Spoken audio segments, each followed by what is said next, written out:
باب من اتقى المحارم فهو عبد الناس بی قال حدثنا بشر بن ہلال الصواف البصری قال حدثنا جعفر بن سلیمان عن ابی طارق عن الحسن عن ابی ہریرہ رضی اللہ تعالی عنہ قال قال رسول اللہ صلی اللہ علیہ وسلم من یاخذ عنی هؤلاء الکلمات فیعمل بہن ویعلم من یعمل بہن فقال ابو ہریرہ فقلت انا یا رسول اللہ فاخذ بیدی فعد خمسا وقال اتق المحارم تكن عبد الناس وارض بما قسم الله لك تكن اغنى الناس واحسن الى جارك تكن مؤمنا وحبا للناس ما تحب لنفسك تكن مسلما ولا تكثر الضحك فان كثرة الضحك تميت القلب.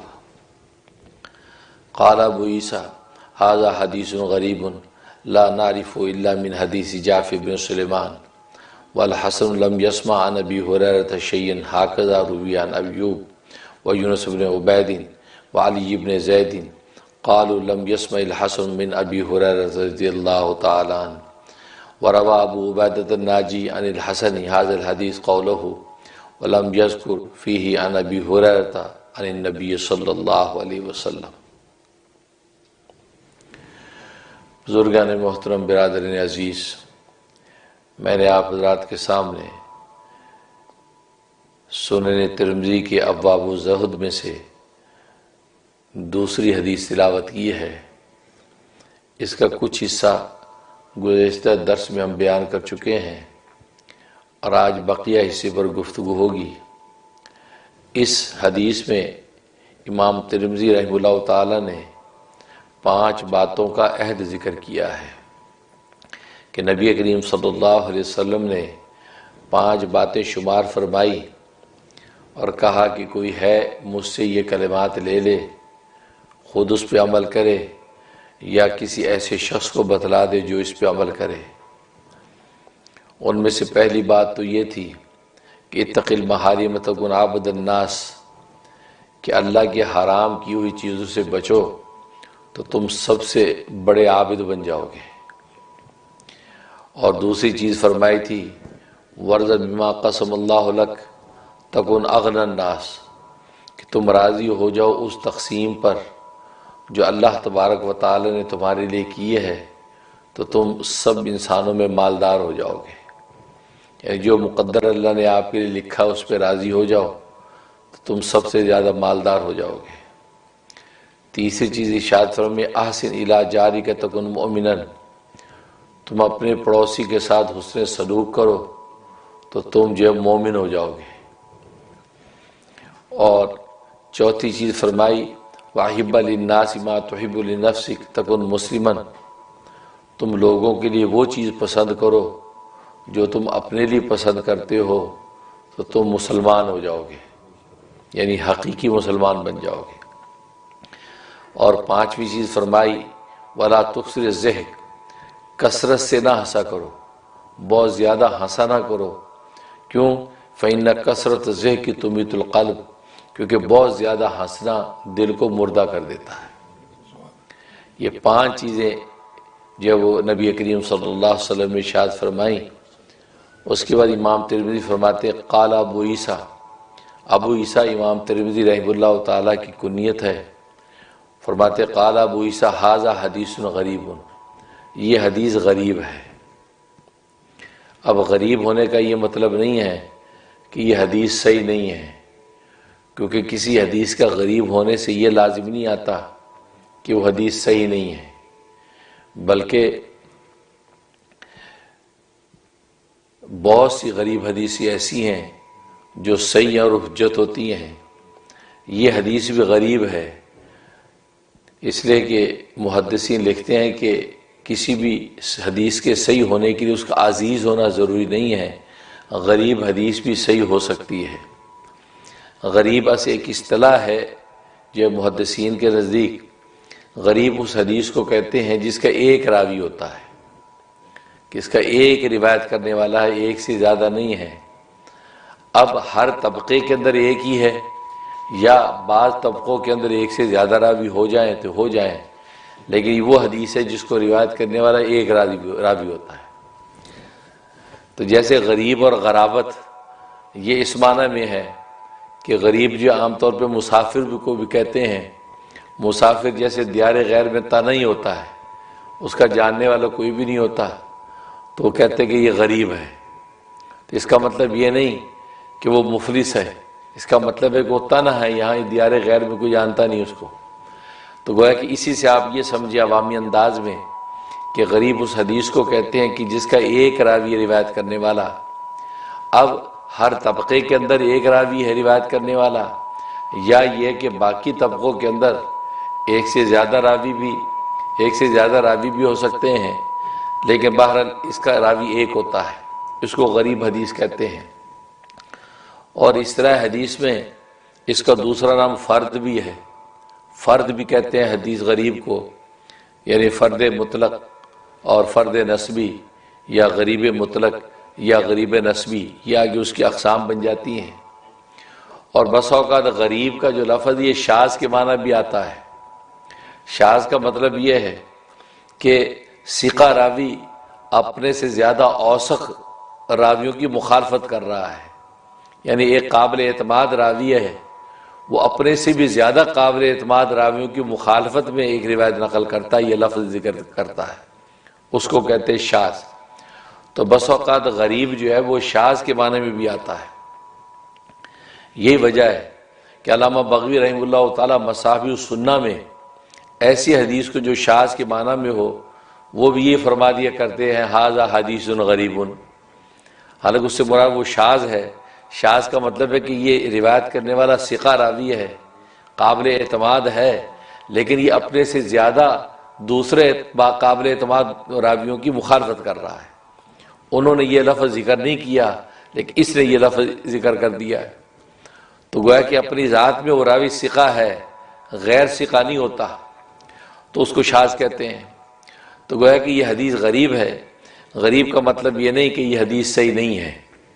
اور یہ امام ترمذی رحمہ اللہ تعالی بہت سی حدیث کے بارے میں آگے اس کا ذکر کرتے ہیں، اور جیسے یہاں بھی ذکر فرمایا کہ حسن کا جو سماع ابو ہریرہ سے ثابت نہیں ہے، لہذا فرماتے کہ لا نعرفہ الا من حدیث جعفر بن سلیمان، کہ ہم صرف اس کو جعفر بن سلیمان سے ہی جانتے ہیں، اس حدیث کو بس وہ ایک ہی راوی جعفر بن سلیمان روایت کرنے والا، باقی کسی سے نہیں جانتے۔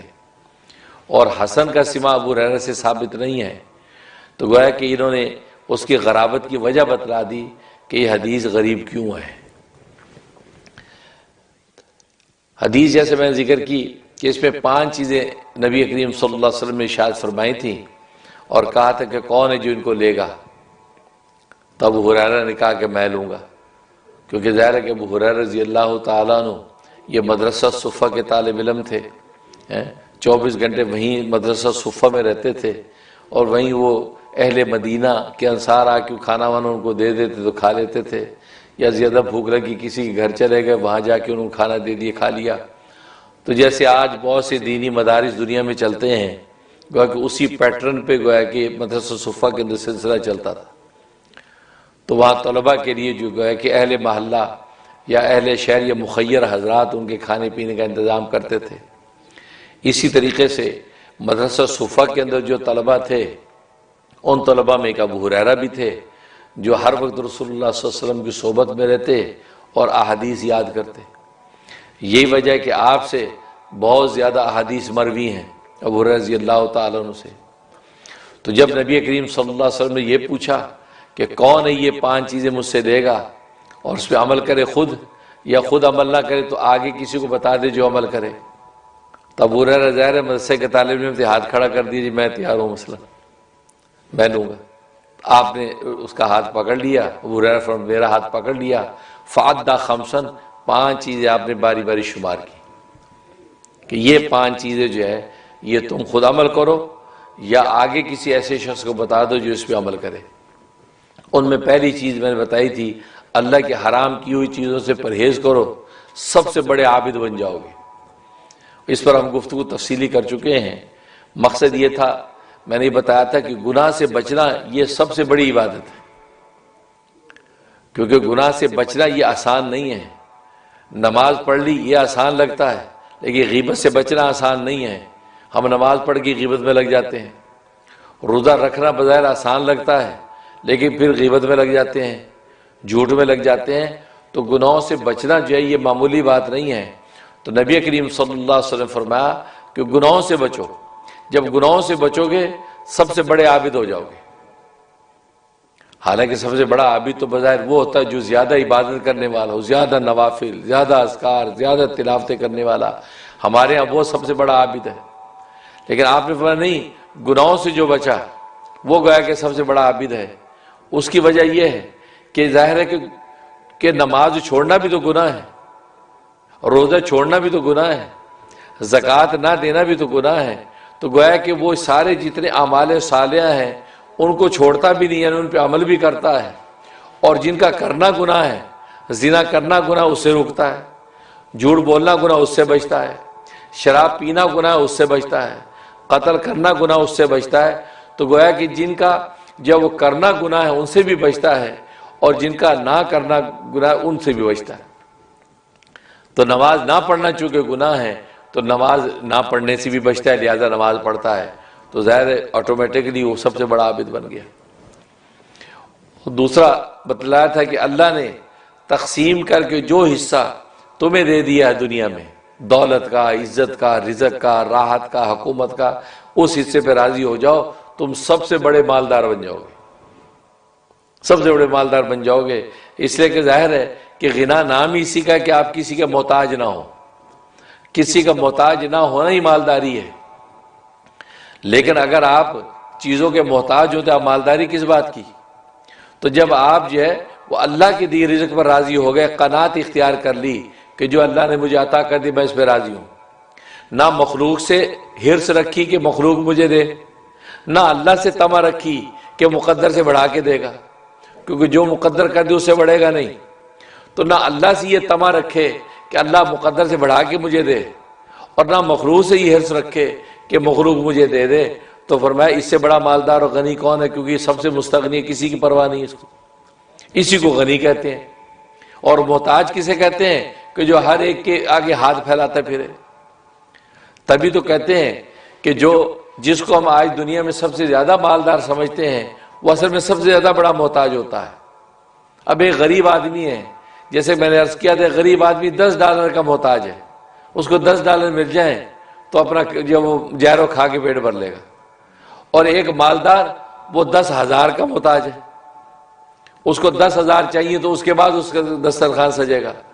تو بڑا محتاج تو وہ ہوا، غریب تو بڑا محتاج نہ ہوا۔ غریب تو $10 میں اس نے اپنا پیٹ بھر لیا، جیرو لیا، فٹ پاتھ میں بیٹھا کھا لیا، اللہ کا شکر کیا، تو وہ تو غنی ہے۔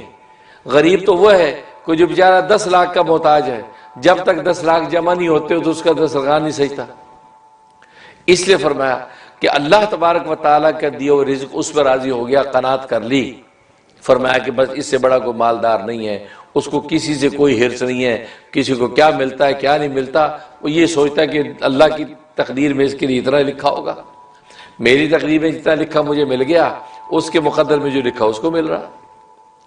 تو اس کا فائدہ یہ ہے کہ انسان میں حسد بھی پیدا نہیں ہوتا، کیونکہ حسد جو ہے یہ سب سے بڑا مرض ہے کہ جب کسی مالدار کو، کسی معزز کو دیکھ کے آپ میں حسد پیدا ہو جائے، کسی اچھی پوشاک دیکھ کر حسد پیدا ہو جائے، کسی کا وسیع دسترخوان دیکھ کے حسد پیدا ہو جائے، تو اس سے بچنے کا بہترین طریقہ یہ ہے کہ انسان اللہ کی تقدیر پر راضی ہو جائے کہ بھی اس کی قسمت میں اتنا لکھا ہوگا، بھائی میں کیا کر سکتا ہوں، لہٰذا اس پہ جو صبر کرتا ہے، نتیجہ یہ کہ وہ سب سے بڑا مالدار۔ یہ 2 باتوں پر گفتگو ہو چکی تھی۔ آج یہ تیسری بات ہے کہ پڑوسی سے، ہمسائے سے حسن سلوک کرو تو مومن بن جاؤ گے۔ پڑوس، ہمسایہ، اور آپ جانتے ہیں کہ ہمسائے کے بڑے حقوق ہیں، اور ہمسایہ جو ہے ظاہر ہے کہ آپ کے پڑوس کے اندر رہنے والے لوگ، کیونکہ یہ بات یاد رکھیں کہ جہاں پر مفادات مشترک ہوتے ہیں وہاں پر شکایات پیدا ہوتی ہیں۔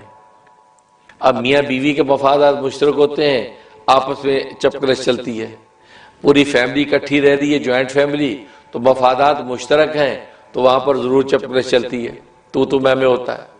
اسی طریقے سے پڑوس میں چلے جائیں، اب پڑوس والوں کے آپ کے مفادات مشترک ہیں کہ محلے کی حیثیت سے مفاد جب مشترک ہے، اب وہاں شکایات پیدا ہوتی ہیں، اجی یہ تو ہمارا تھا آپ نے کیوں اٹھایا، اور جی نہیں جی یہ ہمارا تھا، تو محلے میں پھٹنا شروع، ٹھیک ہے نا۔ تو یہ مفادات جہاں مشترک ہوں وہاں شکایات پیدا ہوتی ہیں۔ فرمایا کہ ہمسایہ جو ہے وہ آپ کا پڑوسی ہے، اب وہاں پر پڑوس کی وجہ سے بھی اس ماحول اور انوائرمنٹ کے مفادات مشترک ہیں۔ اب یہاں پر آپ کا حسن سلوک کام کرے گا، آپ کتنے حسن سلوک کے ساتھ وقت گزارتے ہیں۔ کیوں؟ اس لیے کہ بھلائی کا بدلہ بھلائی سے دینا، اس کو مکافات کہتے ہیں۔ اگر پڑوسیوں نے آپ کے ساتھ بھلائی کی، آپ نے بھی بھلائی کر دی، تو یہ کوئی آپ نے کمال نہیں کیا کہ آپ نے عدلے کا بدلہ کر دیا، ٹھیک۔ اب اگر پڑوسی نے آپ کے ساتھ بھلائی کی، آپ نے اس کے ساتھ برائی کی، یہ کمینہ پن ہے، کہ یہ کمینہ پن ہے، یہ کتنا دنی الاخلاق ہے کہ یار وہ بھلائی کر رہا ہے، یہ برائی کر رہا ہے، تو یہ کمینہ پن ہے۔ اور اگر آپ نے جو ہے اس کی بھلائی، اس کی جو ہے وہ بھلائی کے بدلے میں جو ہے وہ برائی کے بدلے میں بھلائی کی، تو یہ اعلیٰ اخلاق ہے کہ آپ نے جو ہے وہ اظہار کیا، اس کی برائی کے بدلے میں آپ نے بھلائی کا جواب دیا۔ لیکن اس کی بھلائی کے بدلے میں برائی کرنا، یہ کمینہ پن ہے، گھٹیا پن ہے کہ یہ انسانی اخلاق سے گری ہوئی چیز ہے، یہ انسان کے مناسب نہیں ہے۔ تبھی تو ایک حدیث میں آتا ہے کہ مومن مسلمان وہ ہے کہ جو خود کسی سے محبت کرے یا کوئی اس سے محبت کرے، یعنی محبت کے عنوان کے بغیر مومن نہیں ہے۔ مومن کی شان ہی یہ ہے کہ وہ کسی سے الفت رکھے، وہ اس سے الفت رکھے، تو کہا کہ محبت کا عنوان ہے یہ آپس محبت الفت، تو پڑوس کے ماحول کے اندر رہ کر الفت اور محبت کے ساتھ وقت گزارنا اور اپنے مفادات میں ایثار کرنا، کیونکہ پہلا درجہ تو ایثار کا ہے، آپ ایثار کریں۔ یہاں تک کہ لکھا نا کہ جب دو بندے اکٹھے ہو کے کھانا کھائیں، ایک ہی پلیٹ کے اندر دونوں کھانا کھا رہے ہیں، تو کیا فرماتے ہیں کہ آپ ایثار کریں، آپ بوٹیاں ان کی طرف کریں کہ آپ کھائیے، گوشت ان کی طرف کریں، شوربہ اپنی طرف کر لیں، تو گویا کہ ایثار کریں۔ اگر ایثار نہ ہو تو انصاف کریں، 4 گوشت کی بوٹیاں 2 ادھر کر دیں، 2 اپنے آگے کر لیں، کم از کم انصاف کریں۔ لیکن آپ یہ ظلم نہ کریں کہ آپ چپ کر ساری بوٹی ادھر کھینچ لی، یا اس کو باتوں میں لگا دیا اور خود جناب سے کام کی، یا پھر بار بار پوچھیے آپ پانی نہیں پی رہے، آپ پانی نہیں پی رہا، کہتے آدمی پانی پینا چاہیے، بیچ آ جائے تو آج پانی پینا چاہیے، وہ بھی شیر کا بچہ کہتا ہے بیچ آیا ہی نہیں ابھی، یہ سارا سمیٹو کہتا ہے بیچ آئے گا، تو حقیقت یہ ہے۔ تو اس لیے جو ہے وہ ایثار کرے، ایثار نہیں تو انصاف کرے۔ لیکن آج کیا ہوتا ہے، ہم انصاف بھی نہیں کرتے۔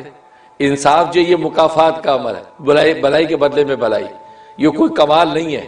کمال تو ایثار تھا، آپ نے اپنا بھی ادھر دے دیا کہ جی آپ کھائیے، آپ یہ لیجیے، یہ ایثار، یہ ایثار، کیونکہ مقدر روزی تو لکھی بھی تقسیم ہو چکی ہے، اس سے بدلنا نہیں ہے۔